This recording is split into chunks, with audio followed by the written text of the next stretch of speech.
for each stakeholder group, you need to define their member value, the value the co-op is creating for them.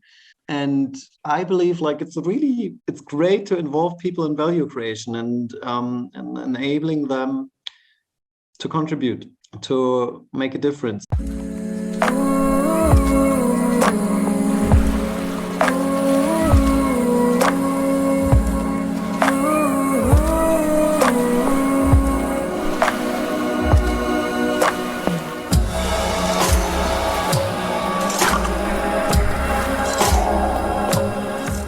Once again, Felix, I really appreciate you doing this and making time to connect. For me these days, key focus is developing a community.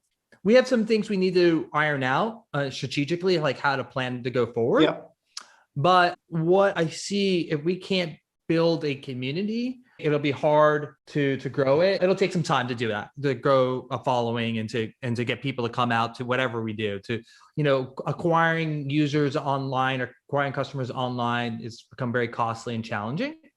So building a community to me is very key. Was thinking a lot about a multi-stakeholder cooperative. And I've been thinking about it a while. Once again, you're the one who planted multi-stakeholder cooperative. That word, I never had heard of it until I watched a video of you mentioning it. So thank you.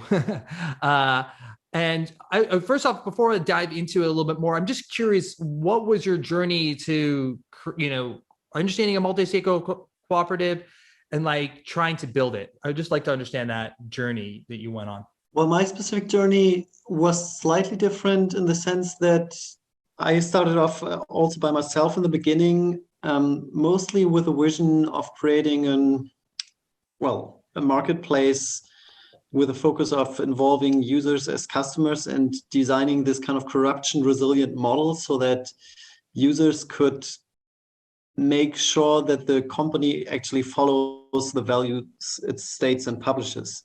So This for me was the core point. Then we had people joining in the early stage, joining the team, co-shaping the whole project, someone bringing in this fair trade perspective, others going more towards sociocratic governance. And so we kind of put it all together. Also, some people came from the open source community.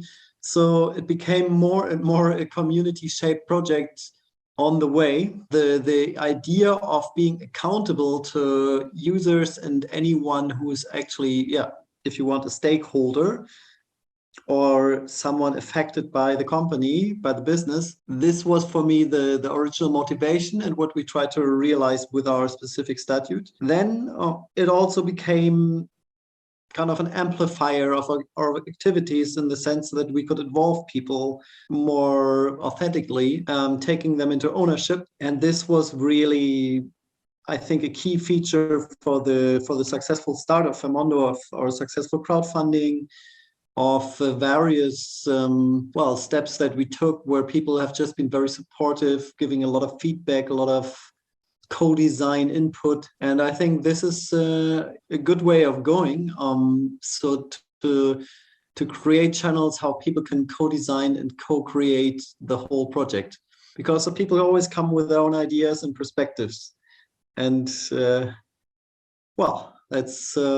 that's I think one important thing, to really create the ground for that people can express themselves. It's also what I see now in other community building projects. Like I accompanied Super Co-op, which is kind of the Park Slope of Berlin.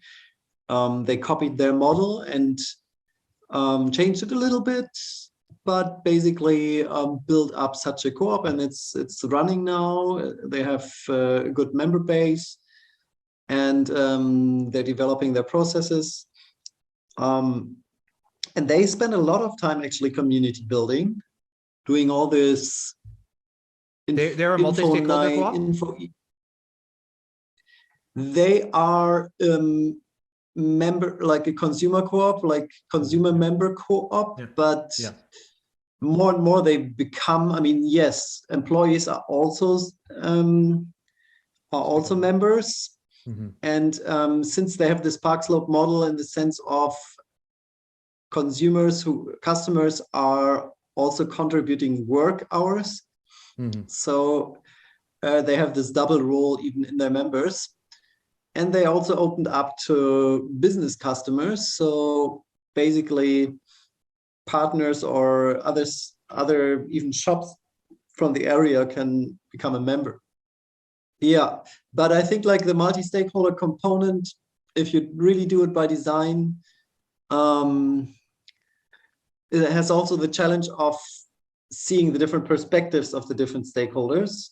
So in a marketplace, you always have providers and buyers. It's kind of also two challenges in terms of community building, of reaching out and of speaking to people, providing value to them. It's a little more complex. It's also more interesting. And for me, this kind of co-design aspect was actually crucial. So communicating this openness and this value of co-ownership. On the other hand, it's also important to have that core team who actually keep things together and have their specific vision, and also, and this is also an aspect of multi-stakeholder to me, that if you have worker ownership to some extent or employee ownership, these, in my view, people should have a special role in determining some of the steps and business decisions, given that they are directly affected and also directly doing the work. Yeah, the livelihood depends on it. Yeah. Yeah, and also they have to be motivated to do things. So I was always a little skeptical of these kind of distance voting mechanisms on specific issues. I mean, it's good to have obviously general assemblies and have avenues for people to take part in decisions, but it's not nice if you're doing work and someone else is sitting in their sofa and kind of taking decisions what you should do. We always saw it more like, okay, people can create working groups and by merit shape more the way the co-op goes, the more they engage and actually get active. And then certain basic decisions, in particular when it comes down to accountability and questions of values, there it's obviously important to have the whole membership to have a say. You brought up a bunch of things. First off, one thing I don't know if you've checked out already, or have heard about them. Zebras Unite. Have you heard about them? Mm-hmm. Yeah. Okay. Yeah. So yeah. So they're a pretty interesting model. They're multi-stakeholder. I actually just became a zebra myself, and they're definitely doing some of the components of this. I think this other model that you were sharing with me, a few months ago. So they're doing like some of this back end work to try to support other cooperatives and other businesses. So really interesting model, and they're doing some really cutting edge work on financing and voting and all this stuff. Something just on your end, if you haven't investigated them a lot, I would encourage you to maybe go back to. The other thing I wanted to, you brought up a bunch of great points that I was curious about. Is like, firstly, I told your point about being authentic and having different voices and co-developing it. Like that's some of the stuff I've been noodling a lot on. Leaderless leadership, and that concept. And maybe we can get into that a little bit later. But like one thing you mentioned right away was like you kind of sounded like you had a lot of community involvement from the very get-go. I'm curious, like, how did that happen? No, it didn't happen. It was, as I said, I was by myself. I was basically drafting concepts, talking to some people. Yeah, then I started, at some point I felt ready. I created a little website. I was reaching out to two friends of a friend who were developers, who immediately joined in, but completely focused on the software side. And then I created this website. I was actually going to some events, starting to reach out to people and not finding co-founders right away. And then I was reaching out through some networks that I had, alumni networks, other networks, putting up this website, well, describing a little bit where we wanted or where I wanted to go and what I thought this could become. Even including like aspired salary that we wanted to pay ourselves by stating we have to create this to be able to pay ourselves a salary. And then people started applying. And in the first round of co-founders, everyone was doing this part-time beside me and beside the two developers actually who were doing the work in the background. Who weren't participating much in other discussions. But this first round of co-founders actually proved not so reliable. So I also had this downsize of the team. And at some point I told myself, if I have more work coordinating people than actually getting things done by other people, this doesn't work. Yeah. So I made another advertisement and this time said, you commit at least 1 full day per week if you want to join this. And then actually the first guy came who committed full time. Other people came committing days. And then we became really productive. And then we started becoming a community, organizing also like a flea market. We had our first crowdfunding campaign. Where did you share this? Like when you said you found your first, first hold, like, I'm just curious, like on a very detailed level, like how did you do that? Like, what does that mean? You posted on Twitter? Like, I posted on Facebook? Like, how did you find people like that? Yeah, obviously it depends a little bit on the aware networks. I've been before active in kind of NGO work and student networks.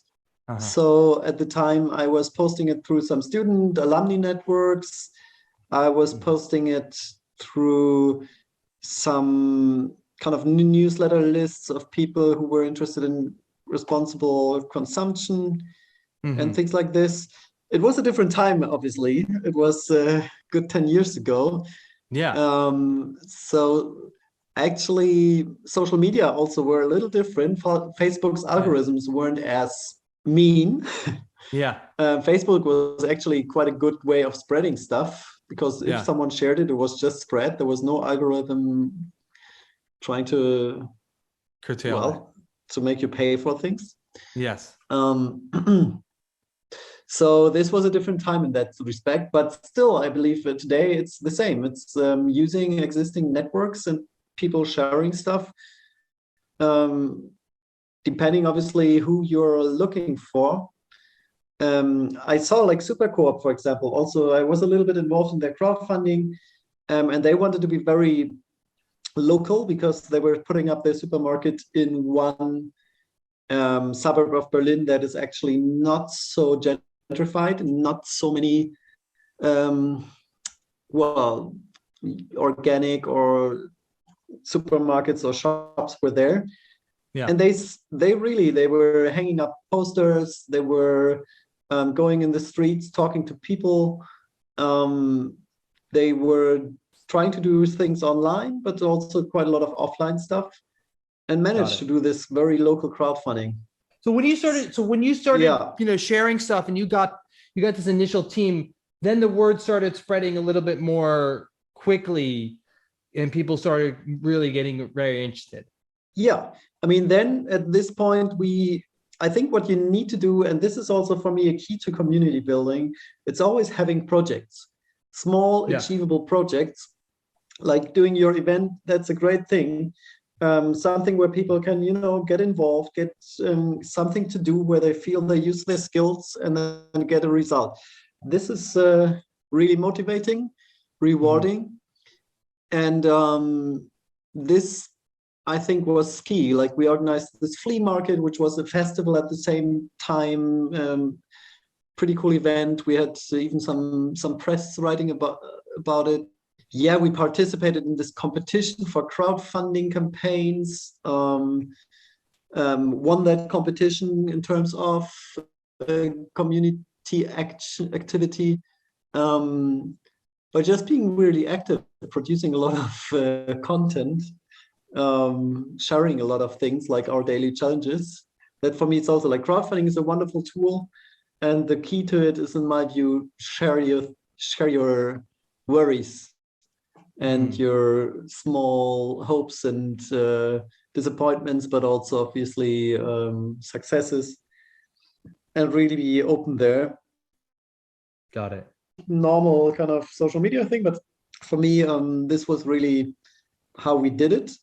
Just being quite open and also talking a lot about our mistakes, what didn't work so well, even our doubts. Yeah, this seemed to have attracted people. So as I said, like when we were creating the co-op, we were already 12 people working full-time unpaid. And it was all from the vision, all from intrinsic motivation and motivation that came out of the team and out of this community vibe. And one thing that was really good was actually that we won the scholarship for a startup or like an impact incubator, which basically only meant that we got one desk in the beginning. So I had a desk, but then I could also have my co-founders sitting with us pretty soon. And then they gave us a little bit of funding, and we used that funding to pay for more desks and got a good deal with them. So that was actually the core point, I guess, that we also had this place where people could be sitting in a nice, inspiring environment where we could hold our meetings, cook dinner or lunch together. That's awesome. So having a venue is really key. I mean, that's what we're doing right now as well. We created this co-working space here. For me, this is also a crucial thing, to have a physical space as an integrator where people can show up and see things and meet people. Yeah, no, we were just talking about that, the power of, connecting in person, and that value that's, it really, it makes you feel, I think there's something you can't replace with digital connections. And that's obviously harder in pandemic times. Well, some things have gotten easier maybe right now. Not the easiest time. Totally. Okay, so that's really interesting. I mean, I guess I'm trying to translate this into like where we are, right? So, we have these, 3 people. We're really dedicated. We've been part of this for, over a year. And this really aligns with what I was trying to hope to get out of this conversation, or seem like get some inspiration from this conversation. By being a multi-stakeholder, you could potentially create a really powerful community around what you're creating. So we're like these 3 people. Yeah. We have some components of the vision. We're starting to beta test some versions of it, right?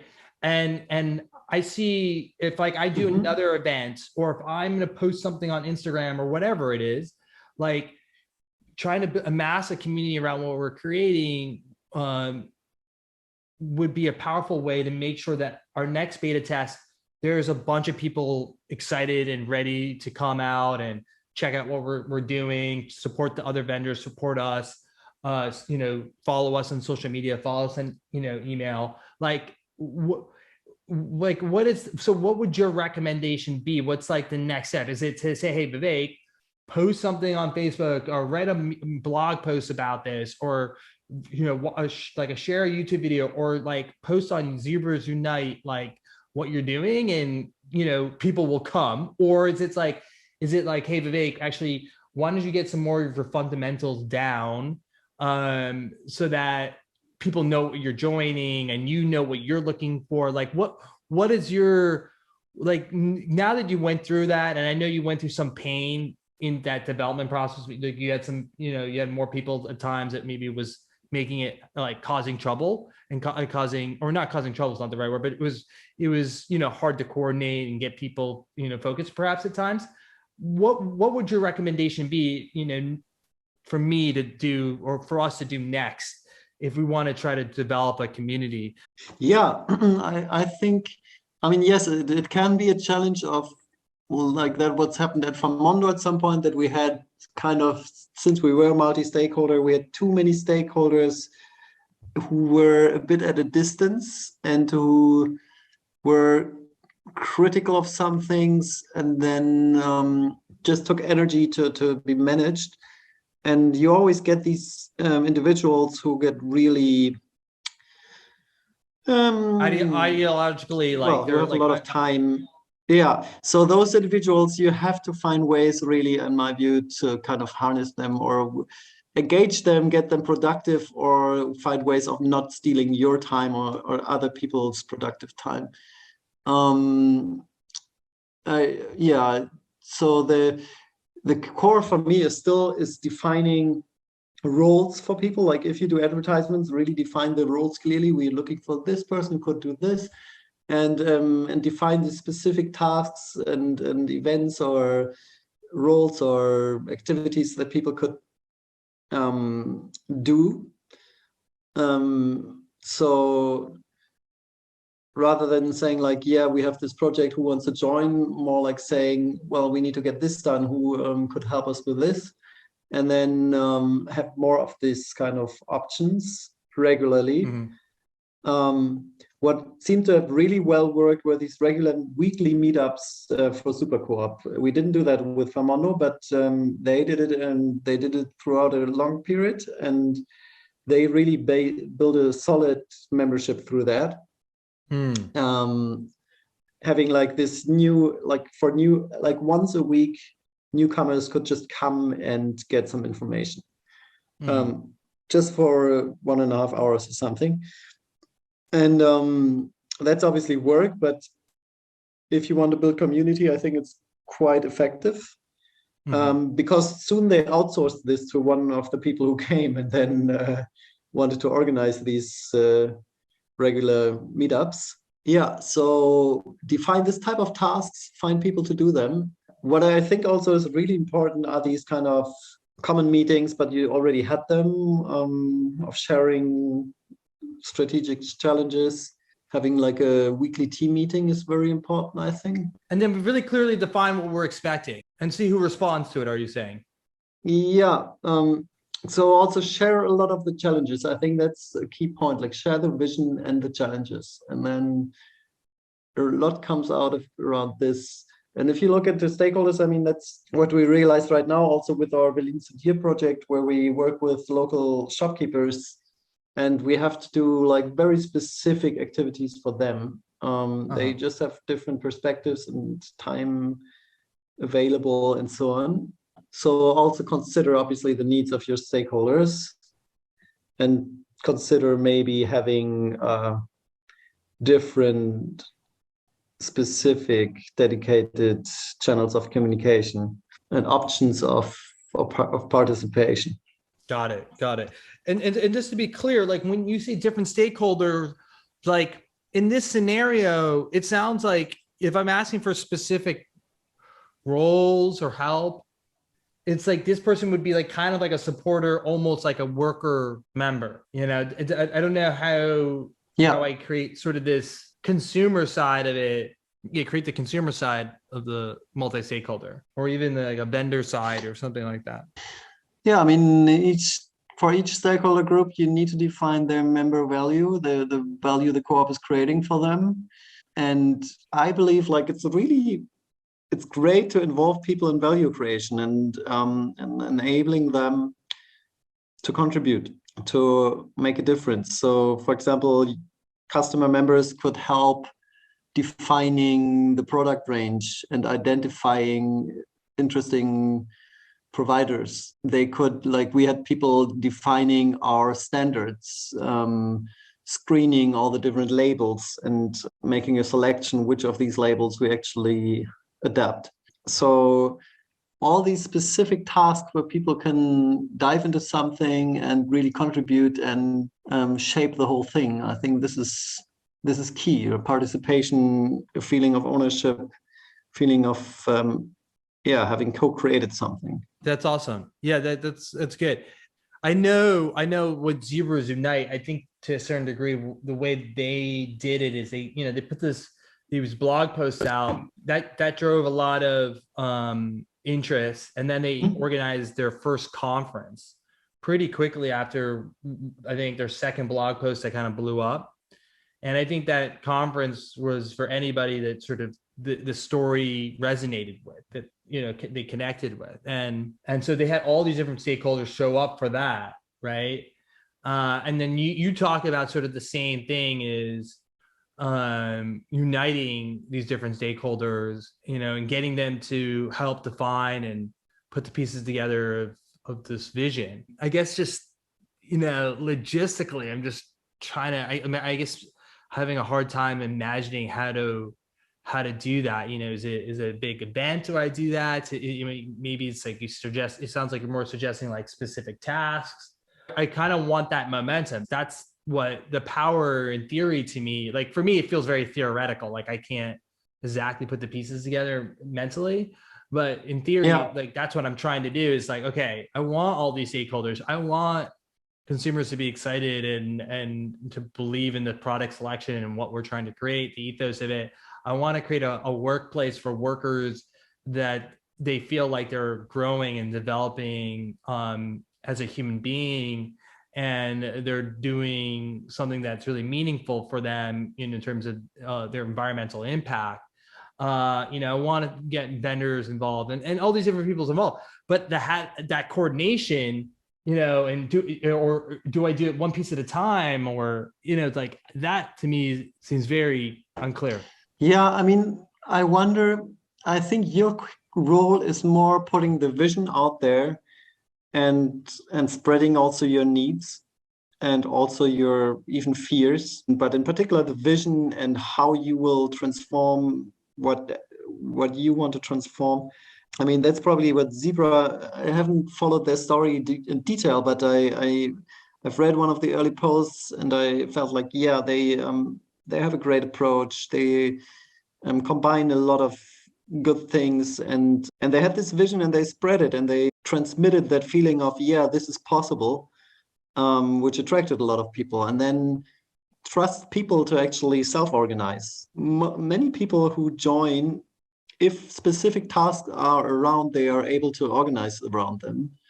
You don't need to actually do that detailed coordination so much in the beginning. I mean, once you have more regular business work to do, there needs to be more coordination, I guess. But in this community building, I think it's mostly about like spreading the vision, spreading the needs, defining concrete areas of responsibility, giving people this responsibility, giving them the sense that they can take this on and shape it. Yeah, that's awesome. That's awesome. That feels more clear to me. So yeah, you're basically saying, hey, Vivek, just put that vision out there, be really clear about your needs and fears, maybe some expectations or something, like just in terms of like commitment or something like that, and then let people see if they come, see who comes, and people will self-organize probably.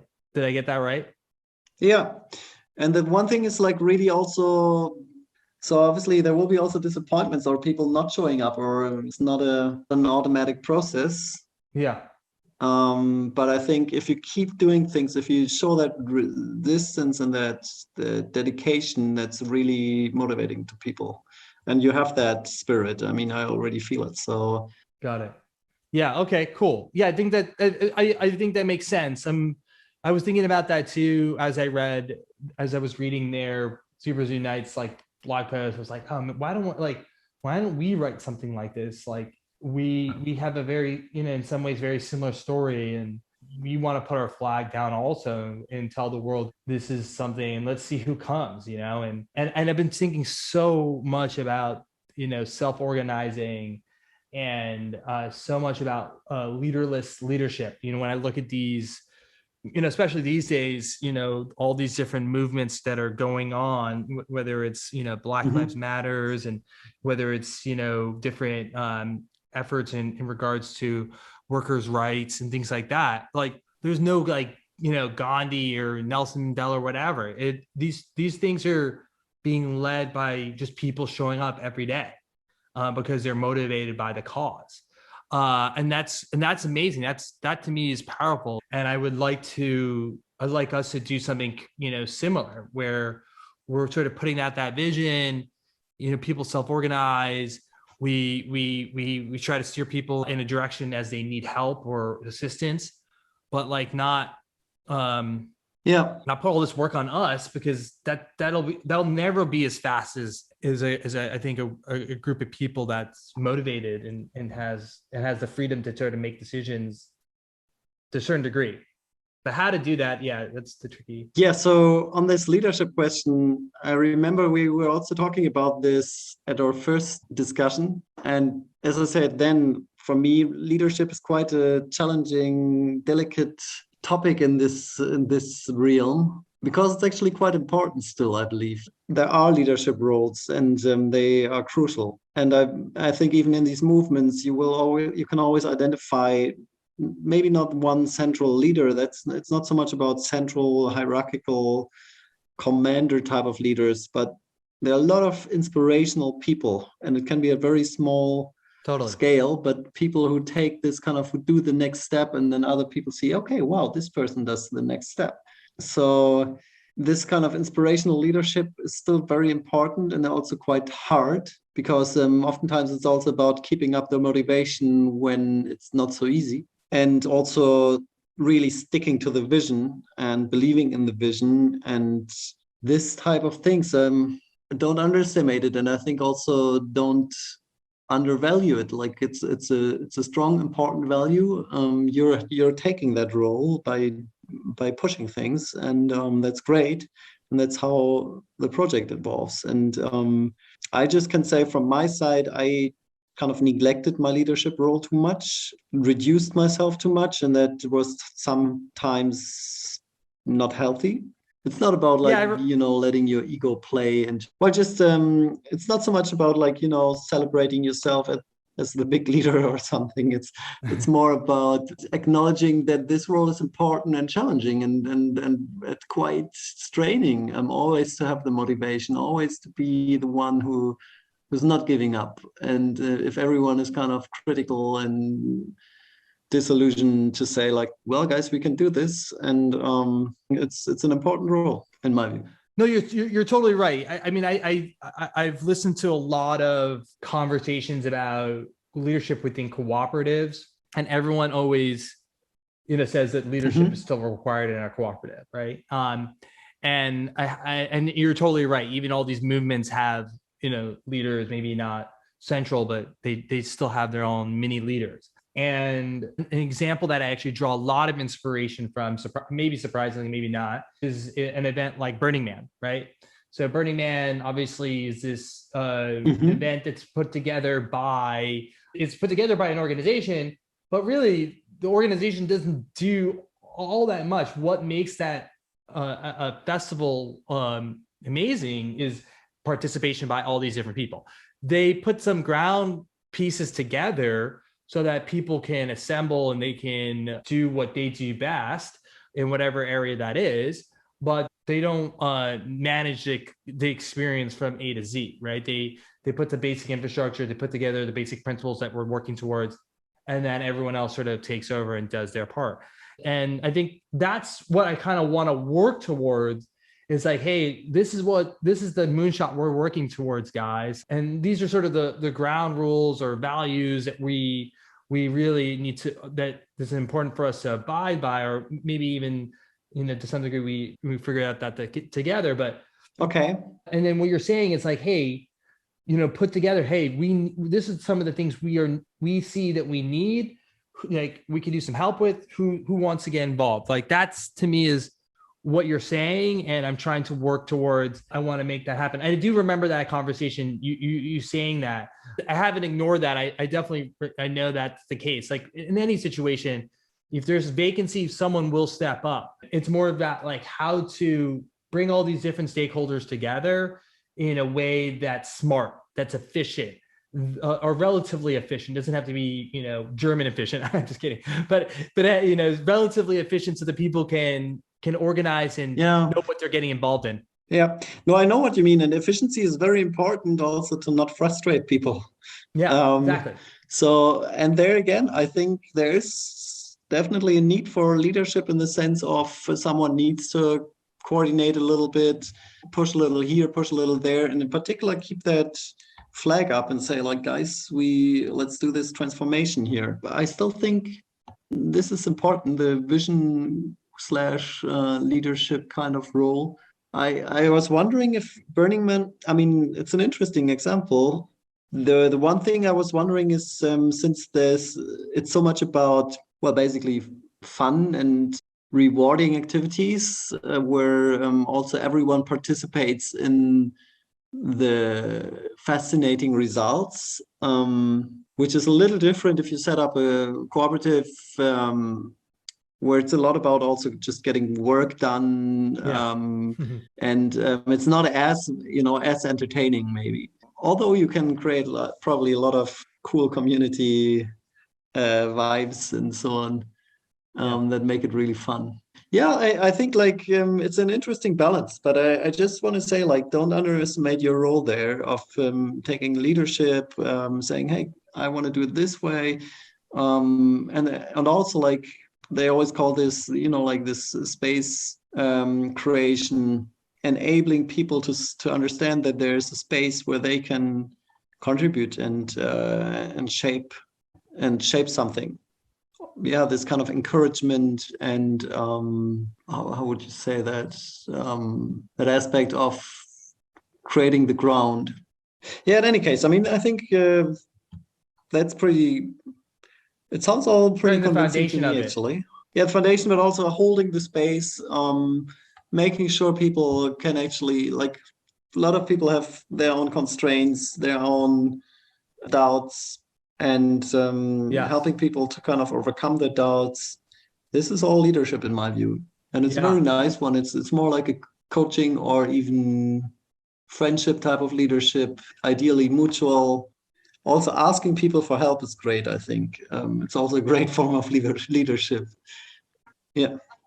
That's a lot of the stuff we've been trying to do and doing, and but yeah, I think that the key now is like, I think we need to internally, really figure out a Uh strategy huh. to put our flag in the ground and get the message out. But before we do Yeah. that, being really clear about the process of getting people involved. And like, what is that going to feel like? We're going to put in the flag. We're going to get 5 people. We're going to get 2 Yeah. people. We're going to get 100 people. What is that process of onboarding them and getting them to focus, or getting them to focus on something? And but not too much structure where it's like we over design this for the next 10 months.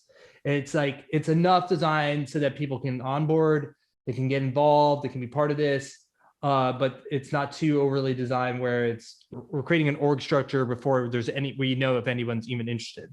No, maybe not that, but I mean, for example, there's also this one friend of mine who created a social startup where he said from the beginning, I want to create a startup where the basic principle is nonviolent communication. And I want this to be a holacratic organization. So, really applying the methods of holacracy.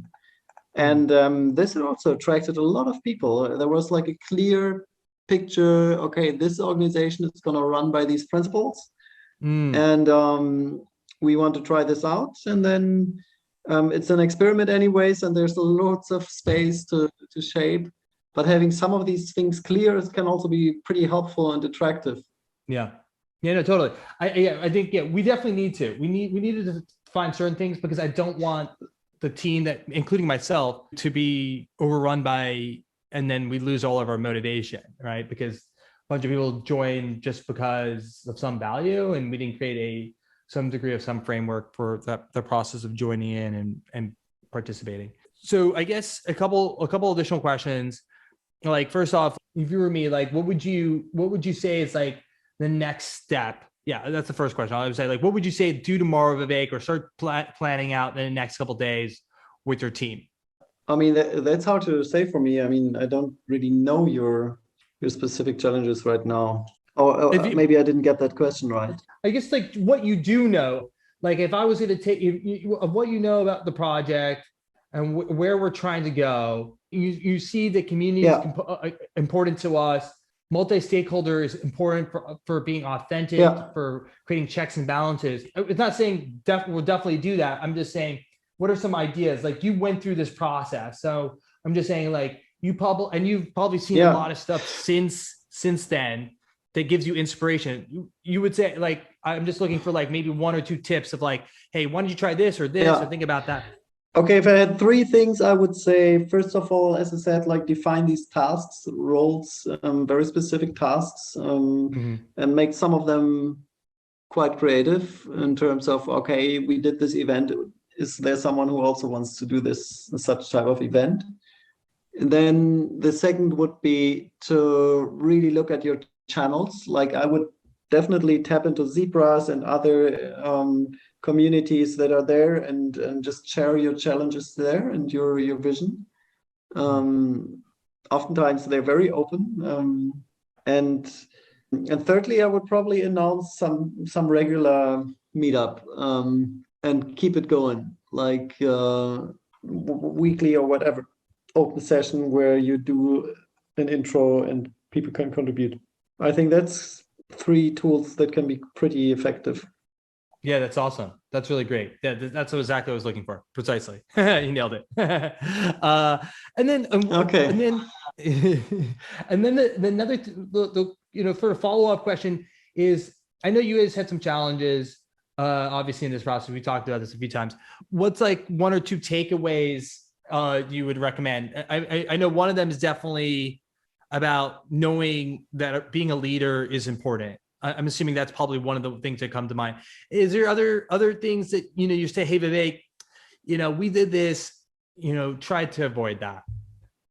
Yeah, I mean, I think I mentioned it also, like for one of the key lessons for me is take care of your own sources and don't overspend your energy. I think it's really, really crucial and underestimated. Like you have that positive energy now, and it's really important to keep it and take care of it. Maybe you're good at it, but I see it with a lot of people who overuse themselves and don't take care of the actual sources, whatever they are, that give them this energy. That's for me one of the big learnings. Well, and then obviously economic success shouldn't be underestimated. It's great the moment once you can properly pay people. Yeah. And they're getting consultancy if you need it, or defining a business model that pays off quite quickly. That's really, really helpful, I think. Got it.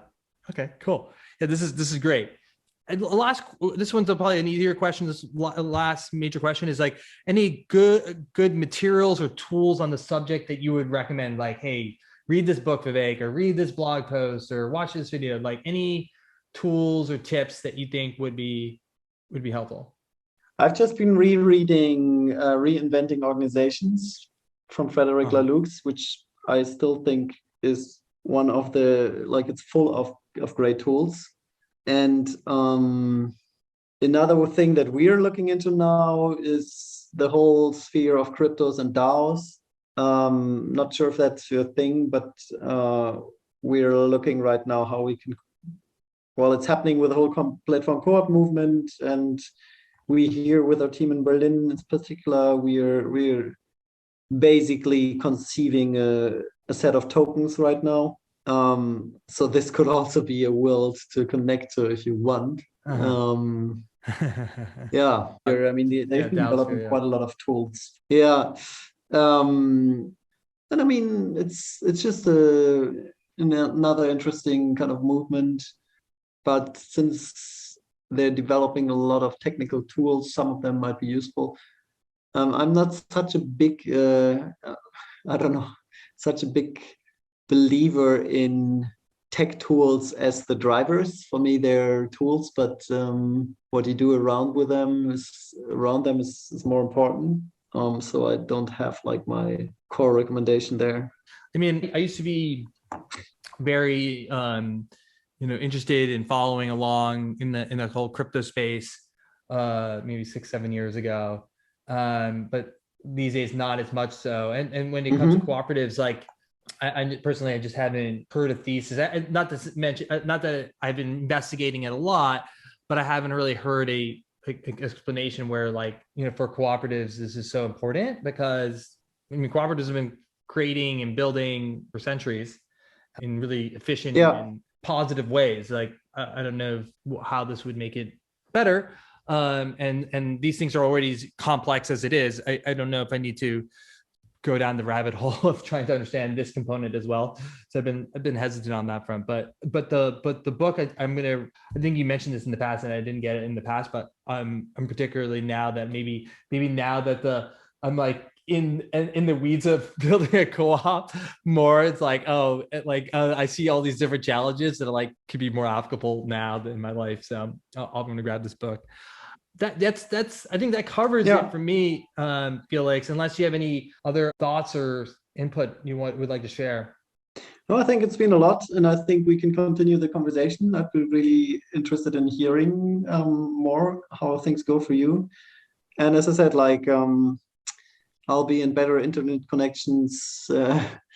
Yeah, let's just do another session at some point. And I'd like to learn also from your experience. And then at some point also see how we can collaborate. I still think that at some point could also happen. Oh, I mean, yeah, Felix, I would love to. I would love to collaborate with you. We've had a couple of these conversations. They're always inspiring, and I feel more energized. If one of my sources of energy, it comes from you, Felix. Just your openness to help and collaborate has always been so motivating. This has been a great conversation. I'm really glad we hit the record button. Yeah, and we can definitely do another one. I would love to share what we're doing and anything that I can be of help to you.